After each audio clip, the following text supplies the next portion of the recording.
قل هو اللہ احد اللہ الصمد الحی، اللہ زندہ ہے، لیکن اس کی زندگی کو اپنی زندگی پر قیاس نہ کرنا۔ تمہیں خوراک کی احتیاج ہے، اسے کوئی ضرورت نہیں۔ ما اريد منهم من رزق وما اريد ان يطعمون، مجھے کوئی احتیاج نہیں کہ مجھے کوئی رزق پہنچائیں، رزق دیں، مجھے کھلائیں، مجھے کوئی ضرورت نہیں۔ پھر تمہاری حیات نیند، اونگ، تھکان، ان تمام کمزوریوں کے ساتھ ہے۔ وہ الحی ہے، اپنی ذات میں خود زندہ ہے، حیات اس کی ذاتی ہے، کسی اور نے عطا نہیں کی ہے۔ ہماری تو مستعار ہے، عمر دراز مانگ کے لائے تھے، 4 دن 2 آرزو میں کٹ گئے، 2 انتظار میں۔ اور القیوم بقیہ پوری کائنات کے لیے وہی ہے، اس کو تھامے ہوئے ہے۔ لا تاخذہ سنۃ ولا نوم، الحی، حیات کامل، کہ اس کو نہ نیند آتی ہے نہ اونگ آتی ہے۔ لہ ما فی السماوات و ما فی الارض، آسمان اور زمین میں جو کچھ ہے اسی کی ملکیت ہے۔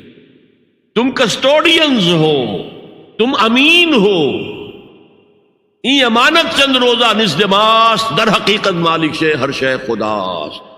یہاں تک کہ یہ میرا جسم بھی میرے پاس امانت ہے۔ میں کون ہوں؟ میری خودی، میری انا، میری روح جو پوزیس کرتی ہے اس بدن کو، لیکن یہ پوزیشن ملکیت کا نہیں ہے، امانت کا ہے۔ یہ امانت، یہ ہاتھ بھی امانت ہے، میری زبان بھی امانت ہے، میری آنکھیں بھی امانت ہے۔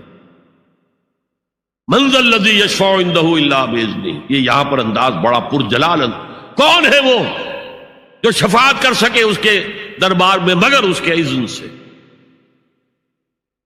کسی کا ذاتی، کسی کا زور، کسی کا اختیار نہیں ہے کہ جس کی بنا پر وہ شفاعت کرے، ہاں اللہ کے اذن سے۔ اور دوسری جگہ پر آتا ہے جس کے لیے وہ چاہے گا اور جس کو اجازت دے گا،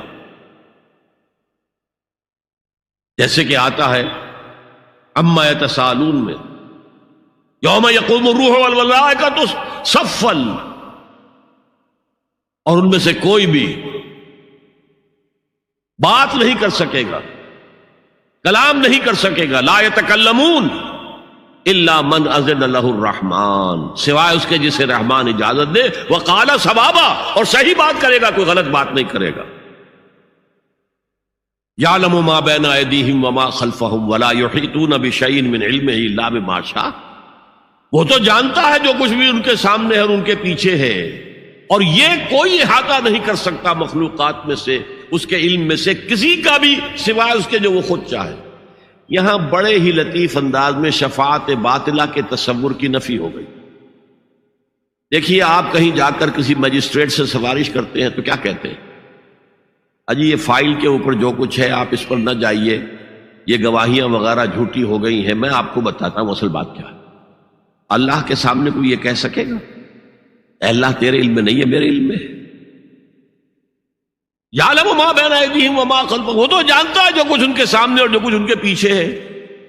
ولا یحیطون بشیء من علمہ الا بما شاء، اور ان میں سے کوئی بھی، جیسے کہ میں ابھی بتا چکا ہوں، بریلوی مرکب فکر بھی کہہ رہا ہے کہ اللہ کا دیا ہوا علم ہے، محمد الرسول اللہ کا جتنا ہے، لا محدود نہیں ہے، محدود ہے، قدیم نہیں ہے، حادث ہے۔ تو جتنا اللہ چاہتا ہے، جس کے لیے جتنا چاہتا ہے، لیکن اس کے علم میں سے احاطہ نہیں کر سکتا کوئی مگر جو وہ چاہے۔ وسع کرسیہ السماوات والارض، اس کا اقتدار چھایا ہوا ہے، مستولی ہے، آسمانوں پر بھی اور زمین پر بھی۔ ولا یؤودہ حفظہما، اور اسے عاجز نہیں کر سکتی ان دونوں کی حفاظت۔ قیوم وہی ہے، صمد وہی ہے، لیکن اس سے کوئی تکان تاری نہیں ہوتی، عاجز نہیں ہوتی۔ یہ اصل میں نفی ہے۔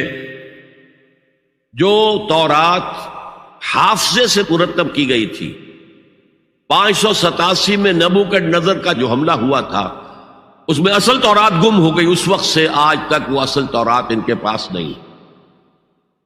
پیریڈ آف کیپٹیوٹی سے واپس آئے ہیں بیت المقدس میں، سائرس کے لطف و کرم کی وجہ سے، ذوالقرنین کے لطف و کرم کی وجہ سے، پھر یادداشتوں سے لوگوں نے وہ تورات مرتب کی ہے، تو اس میں انسانی فکر شامل ہو گیا، لہذا وہاں یہ لکھا ہے اللہ نے 6 دنوں میں آسمان اور زمین پیدا کیے اور 7ویں دن آرام کیا، یعنی کوئی تکان لائق ہو گئی۔ قرآن نے کہا، اللہ تعالیٰ نے فرمایا سورہ قاف میں، وَلَقَدْ خَلَقْنَا السَّمَاوَاتِ وَالْأَرْضَ وَمَا بَيْنَهُمَا فِي 6 أَيَّامٍ وَمَا مَسَّنَا مِن لُغُوبٍ، یقیناً ہم نے آسمان اور زمین اور جو کچھ ان دونوں کے مابین ہے انہیں 6 ہی دنوں میں پیدا کیا۔ وہ بات ٹھیک ہے، لیکن ہمیں کوئی تکان لائق نہیں ہوئی کہ ہمیں کسی آرام کی ضرورت ہو۔ لا یعودہ حفظہما وہو العلی العظیم، العلی وہی ہے سب سے بلند و بالا، لتکون کلمۃ اللہ ہی العلیٰ، تاکہ اللہ کا کلمہ سب سے سربلند ہو جائے، اور وہی عظیم ہے۔